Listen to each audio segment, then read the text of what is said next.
যে এইখানে নাকি সেই বলতেছিল সেই ভূত বাড়াইছে তো কি ভূত টুত আছে? পিলু লোকের আর কি হবে? তো ভূত ভূত প্রেত আছে না নাই? কোথায় ভূত প্রেত দেখছো? ভূত নাই। নমস্কার বন্ধুরা, সকলকে স্বাগত জানাচ্ছি আমার চ্যানেল তরফ থেকে। তো এখন বন্ধুরা আমি উপস্থিত আছি এই রাকাব ঠাকুরের সামনে। রাকাব এটা হচ্ছে মেন জায়গা। তো আপনারা হয়তো আগের ভিডিও দেখেছেন। তো আমি এখন আস্তে আস্তে এক বয়স্ক বিদ্যা দাদুর সঙ্গে আমাদের সঙ্গে পরিচয় হলো। যে বিষয়টা নিয়ে ভূতের আতঙ্ক বলে ছড়াচ্ছিল দর্শকরা বা গ্রামবাসীরা, এটা ভুল, একদম সম্পূর্ণ ভুল। তো সেইটা নিয়ে কিছু কথা এবং বার্তা দাদুই তুলে ধরিল।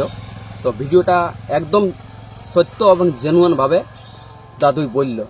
আসলে দাদু এই জায়গাটায় প্রায় অনেক দিন থেকে থাকছে এবং এই ভোর দুপুরে উনি একাই গরু ছাগল চড়ায়। তো সেই জিনিসটা তাণ্ডব, যেটা ভূতের একটা তাণ্ডব বলছে যে ভূত ভূত ভূত বলে কিছু নাই। দাদুর মুখ থেকেই পুরা কাহিনীটা আপনারা শুনুন, আর ভিডিওটা স্কিপ করে যাবেন নাই। যারা নতুন হয়ে থাকবেন অবশ্যই চ্যানেলটিকে সাবস্ক্রাইব করবেন। আর এই ভূত বলে কিচ্ছু নাই, দাদু সব খুলে বলছে। তো আপনারা দেখেন। এইখানে নাকি সেই বলতেছিল সেই ভূত বাড়াইছে তো কি ভূত টুত আছে? পিলু লোকের আর কি হবে?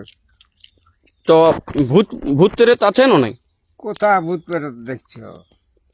ভূত নাই। না।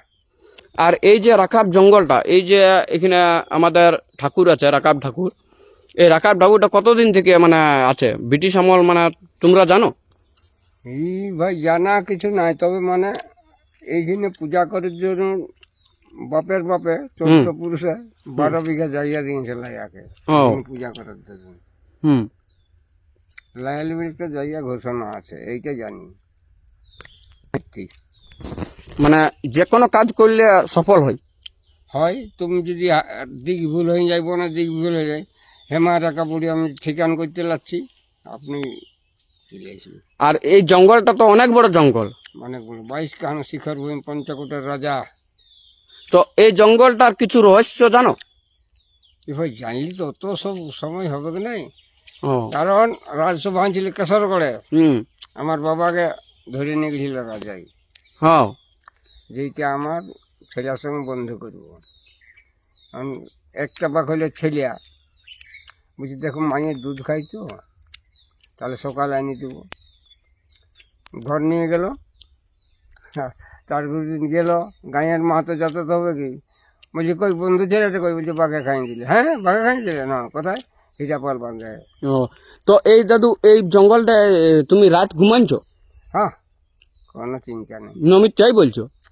আমাকে ভয়েই লাগে না, আর আমি কিচ্ছু পাবো না এত বড় আর এত রোদে তুমি গরু চড়াছো নাকি? হ্যাঁ, আর কোনো ভয় পেতে না? এত বড় জঙ্গলে বাঘ বাইরে যাবে ন, এই কোন পশু জন্তু? আমি যদি নজর দেখতে পাই যাদের বাঘ, বাঘটা আমার সঙ্গে সঙ্গে ঘর থেকে চলে যাবে। বাহ। এতটা বিদ্যা আর আছে আমার। এই এমনি বাদে কি কি কাজ করো তুমি? তোমার বয়স কত? বয়স 78 বছর 8 মাস। 78 বছর? 8 মাস বড় মনে রেখেছে। তাহলে এই 78 বছরও একদম সেই ইয়ং এর মতন গরু তোর চুর আছে এই ভোর দুপুরে? হ্যাঁ হ্যাঁ, আমি ভয় বলে কোনো জানি নি। ও। আর এই সাপ বল বাঘ বল আমার গাটার গন্ধ বলে পালাবে এক ধারে। আর এই দাদু তোমাদের গ্রামের সামনেই যে একটা সেই গুজব এই গ্রামবাসীরা রটাচ্ছিল, ওইটা কি বলিল অ্যাকচুয়ালি? ভূত ভূত বলে একটা করতেছিল না, ওটা কি বলিল অ্যাকচুয়ালি? ভূত কোথাও নাই কেউ, তুমি বলছো তো কি, কই মা রাকা বুড়ি স্মরণ নিয়ে রাস্তাটাই চলে আসো, যদি কোনো একটা পাত লড়ে। তাহলে গ্রামবাসীরা কেন এরকম রটাচ্ছে? বোকা লোকে কি বলবে? হ্যাঁ, ফালতু ফালতু ভয় দেখাবে, নানা রকম করবে। তা আমি মায়ের পূজা করি, আমাকে কি ভয় দেখাবে? তার মা কি করতে আছে? হ্যাঁ। হ্যাঁ, হুম। মেদিনীপুরে একটা লোক অচল হয়ে গেছিল, আমি ভালো করে দিয়েছি। আর কি কি কি কাজ করো? অনেক লোকে বলছে যে ঠাকুর আছে মানে ভূত আছে। হ্যাঁ, সব বলছে ঠাকুর তুমি থাকলে যদি ভূত ঠাকুর থাকবে। বলে না মানো তো তোমাকে তো ভয় তো দেখাবে কি? হ্যাঁ, হুম। না মানে অনেক লোক আর কি বলছে যে মানে দুনিয়ায় ঠাকুর আছে মানে ভূত আছে এরকম না, বলছে। ভূত নাই, ঠাকুর বলেই আছে। ঠাকুরকে দেখিয়েছ একদিনও? একদিন বিপদে পড়েছিলি তখন দেখিয়েছিলি, ও, কাঁসাই বেলা ডুবে গেছিল, তখন ঘটনা হয় নাই। হুম, আর সাইকেল আসছি তা আমি তো আর আগে চালাতে পারি নাই, হ্যাঁ, তখন পাহাড় দিয়ে মাকে স্মরণ করলি, ওই আগেতে পাইছিল ওই বাঁকটার কাছে, ও, অন্য একটা ছেলে বসে রয়েছিল, হুম, মহাদেব ছিল। বলছি দেখলি দাদা রাখা বুড়িকে? বলি আমি অত নাই, বলি রাস্তা বলবি না ঠাকুর বলবি তুই? ও। আর এইখানেই তোমাদের ঘর নাকি? কোথায়? এই লোকালেই তোমাদের ঘর? হ্যাঁ, তোমাদের লোকালেই ঘর? হ্যাঁ, তো লোকাল মানতে কি হুম, জাপাং মানে রোকা বুড়িকে তো আমাদের এরিয়া না। হুম। আর ওই যেটা বললে মেদিনীপুরে ভালো করে দিয়েছ, কি অসুবিধা হওয়ার হয়েছিল? যাই না পাঁচটা অচল। আচ্ছা, ওইগুলার ওষুধ জানো? হ্যাঁ, মানে কি কি ওষুধ জানো তুমি? দাঁতের বোতল, সুটকার, আঙুল বেড়ি, মাথার টাক লাগা, যতগুলো রোগ হয় সব ভালো করে দিব। ও, তোমার নাম? কিশোরী মাহাতো চড়ান চড়িয়ে দিয়েছিল, এখানে তো বিরাটটা চলে যাচ্ছিল, হুম, দৌড়িয়ে নিয়ে বাইরে নিয়ে ঘরলে, তো ওই যে গোড়ায় দৌড়ে লিখি তো মাকে তো স্মরণ করিলি। আচ্ছা। মাকে যখন স্মরণ করলে তো যে ডালটা লেই, হ্যাঁ, হুম। সে ডালটা ভেঙে যায়। শেষকে মা দেখা দিল, বলছে আত্মহত্যা করিস না, তো চাকরি হবে কি।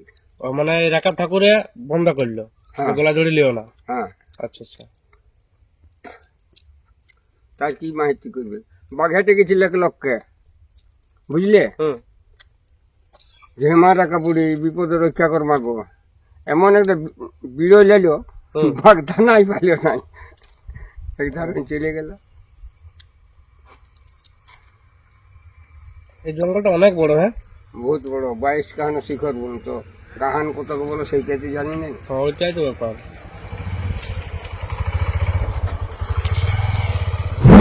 মাগো যেমন আমি কোনো দেখতে পাইনি, কিচ্ছু পাবো না। বললেন তোমার সাথে কাটতে লেগেছিল, হুম। নাচেনেরই যাই, কাপড় বাচ্চা, হাওয়া রুমটা খসান যা রুমটা, যে মা রাখা বুড়ি এই বিপদে রক্ষা কর মাগো। হঠাৎ আর ব্রেন খাটে গেল, বুঝি আমার টাকার ব্যাগটা তো বাইরে রয়ে গেল, যাও বাইরে যাই না সব ঘর। হুম, এতটা মাহিতি আছে মাইনে। এই যে গরু বাছুর হারাই, মাকে বললেই পাওয়া যায়। পাওয়া যায়। ও, আমি 12 ঘন্টার মধ্যে